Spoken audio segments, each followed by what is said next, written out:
Operation Sindoor நடவடிக்கையை India மேற்கொண்ட சூழலில் ஆயுத படைகளுக்கு அதிகாரம் வழங்கியிருக்கிறது பாகிஸ்தான். இது பற்றி கூடுதல் தகவல்களை அறிவோம். செய்தியாளர் ரமேஷ் இணைகிறார். ரமேஷ், இப்ப ஏற்கனவே இந்த ஆபரேஷன் சிந்தூர் தொடர்பாக தக்க பதிலடி கொடுக்கப்படும் என்று பாகிஸ்தான் தரப்பில் தெரிவிக்கப்பட்டிருந்தது. இந்த நிலையில் ஆயுத படைகள் நடவடிக்கை மேற்கொள்ள முறையான அதிகாரம் வழங்கி இருக்கிறது அந்நாட்டு அரசு. இனி அடுத்து என்ன விவரங்கள்? மீது இந்தியா ஆபரேஷன் சிந்தூர் நடவடிக்கையை மேற்கொண்டிருக்கிறது. இந்த நிலையில் இதற்கு பாகிஸ்தான் கடும் கண்டனமும் தெரிவித்திருக்கிறது.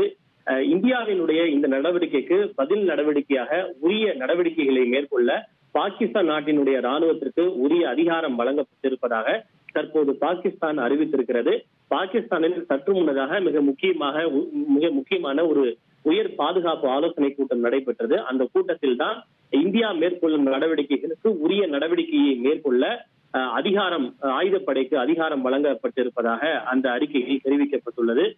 இன்னும் சற்று நேரத்தில் பாகிஸ்தானுடைய பிரதமர் அந்நாட்டு மக்களிடம் உரை நிகழ்த்த இருப்பதாகவும் கூட தகவல் வெளியாகி இருக்கிறது. எப்படி சில நாட்களுக்கு முன்பு நமது பிரதமர் பயங்கரவாதத்திற்கு எதிராக அனைத்து நடவடிக்கைகளையும் மேற்கொள்ள ராணுவத்திற்கு முழு அதிகாரம் அளித்து உத்தரவிட்டாரோ, அதே போல அந்த நாட்டினுடைய ராணுவத்திற்கு அனைத்து அதிகாரங்களையும் வழங்கி தற்போது அந்த நாட்டு அரசு உத்தரவிட்டிருக்கிறது. எனவே பாகிஸ்தான் ஏதேனும் ராணுவ நடவடிக்கையை மேற்கொண்டால் அதனை பாகிஸ்தான் ராணுவமும் நிச்சயமாக எதிர்கொள்ளும் என்பதுதான் இதிலிருந்து நாம் புரிந்து கொள்ள வேண்டிய மறைமுக செய்தியாக இருக்கிறது.